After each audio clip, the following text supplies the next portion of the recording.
Hello? Usually, yung tao, di ba? Wala naman akong ibang naramdaman. At the age of 45 up,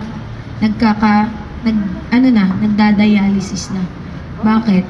Di ba, simpleng pananakit lang sa joints.